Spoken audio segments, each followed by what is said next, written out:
बिस्मिल्लाहिर्रहमानिर्रहीम। अस्सलामुअलैकुम दी Urdu Islamic teacher के प्यारे नाजरीन, ख़वातीन व हज़रात, आज हम आपकी खिदमत में अल्लाह तबारक व तआला के नामों का वजीफ़ा लेकर हाज़िर हुए हैं। माह रजब का ये जो तीसरा जुम्मतुल मुबारक आ रहा है, इस जुम्मे को आपने अल्लाह पाक के ये नाम, ये दो लफ्ज़ जो हैं, इनको इस तरह से पढ़ लीजिए जैसा कि हम आपको इस वीडियो में बताएंगे। तो यकीन कीजिए इंशाअल्लाह ताला आपको इतनी दौलत मिलेगी कि सारे घर वाले भी अगर गिनने बैठे तो गिन नहीं सकेंगे। आपके घर से रिज़्क़ की तंगी जो है वो दूर हो जाएगी। घर में अल्लाह पाक की गैबी मदद से मालो दौलत में जो है वो बेपनाह इजाफा होना शुरू हो जाएगा, और जो भी रिस्क में कमी का मसला है, जो भी गुर्बत तंगदस्ती आपके घर में आ चुकी है, वो इंशाअल्लाह ताला ख़त्म हो जाएगी। तो आज का ये जो वजीफ़ा, ये अमल आपने जुम्मतुल मुबारक के दिन करना है। जुम्मतुल मुबारक के दिन के हवाले से हम कुछ अहादीस आपकी खिदमत में पेश करते हैं। हज़रत अबू सईद खुदरी रज़ी अल्लाह ताला अन्हो से रवायत है कि नबी पाक सल्लल्लाहु अलैहि वसल्लम ने फरमाया है, जो शख्स जुम्मा के दिन सूरह कहफ पढ़े उसके लिए एक नूर रोशन होगा दो जुम्मों के दरमियान। इसके अलावा हज़रत अबू दरदा रज़ी अल्लाह ताला अन्हो से रवायत है कि रसूलुल्लाह सल्लल्लाहु अलैहि वसल्लम ने फरमाया है कि जो शख्स सूरह कहफ की पहली 10 आयतें याद कर ले और रोज़ाना पढ़े तो वो दज्जाल के फितने और शर से महफूज रहेगा। इसके अलावा एक और जगह हमारे प्यारे आका हज़रत मोहम्मद सल्लल्लाहु अलैहि वसल्लम ने फरमाया, लोग जुम्मा की नमाज छोड़ने से बाज आ जाएं, नहीं तो अल्लाह तबारक व तआला उनके दिलों पर मोहर लगा देगा, फिर वो गाफलों में से हो जाएंगे।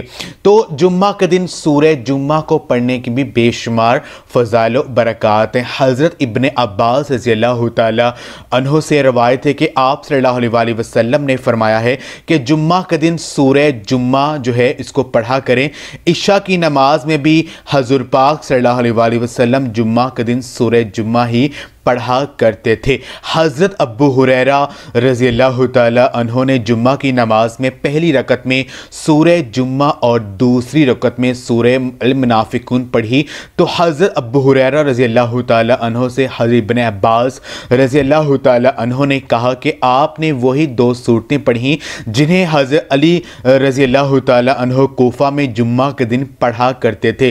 तो हज़रत अबू हुरैरा रज़ी अल्लाह ताला अन्हो ने फरमाया कि मैंने रसूलुल्लाह सल्लल्लाहु अलैहि वसल्लम को जुम्मा के दिन ये सूरतें पढ़ते हुए सुना है। तो ये मुस्लिम शरीफ की हदीस है। तो सूरह जुम्मा जो है इसको भी पढ़ने के बेशुमार फ़ज़ाइल व बरक़ात है। इसको पढ़ने से अल्लाह तबारक व तआला हर मुश्किल और परेशानी को दूर फरमा देता है। तो आज का ये अमल जो है, ये वजीफ़ा आपने जुम्मतुल मुबारक के दिन असर की नमाज के बाद आपने करना है। जब नमाज असर आप अदा कर लें उसके बाद आपने जाए नमाज पर बैठ जाना। एक मखसूस जगह पर आपने बैठकर अल्लाह तबारक व तआला के ये नाम, या मालिकुल मुल्की या ज़ल जलाली वल इकराम, या मालिकुल मुल्की या ज़ल जलाली वल इकराम, ए मुल्कों के मालिक और अज़मत व जलाल और इनाम व इकराम वाले। तो आपने अल्लाह पाक के इनामों का विर्द जो है असर की नमाज के बाद आपने कसरत के साथ अपने जहन में जो आपकी परेशानी है, जो माली मसला है, उसका तसव्वुर आपने जहन में रखकर करना है। आप इस अमल को चलते फिरते उठते बैठते भी कर सकते हैं। अगर आप एक मखसूस जगह पर बैठकर करते हैं तो भी आपके लिए ठीक है। तो आपने जब ये अमल करना है, आपका पूरा ध्यान वजीफे पे होना चाहिए और पूरे यकीन के साथ ये अमल कीजिए। और ये अमल वजीफा जो है आपने असर की नमाज के बाद से लेकर जब तक सूरज ग़रूब नहीं हो जाता है, नमाज मगरिब का टाइम करीब नहीं आ जाता है, तो आपने अल्लाह पाक के इन नामों का विर्द जो है वो अपनी ज़बान पर जारी रखना है। इंशाअल्लाह ताला इस कबूलियत की घड़ी में आपकी जो दुआ है वो ज़रूर रंग लाए, क्योंकि नमाज असर के बाद का जो वक़्त होता है ये कबूलियत का वक़्त होता है, और इस वक़्त में दुआएं कबूल होने के जो चांसेस हैं वो बहुत ज़्यादा होते हैं। तो आज का ये अमल जो है, इस वजीफ़े को आप ख़ुद भी करें और इस वीडियो को सदका जारिया समझ कर लाजमी शेयर भी करें। जज़ाकल्लाह।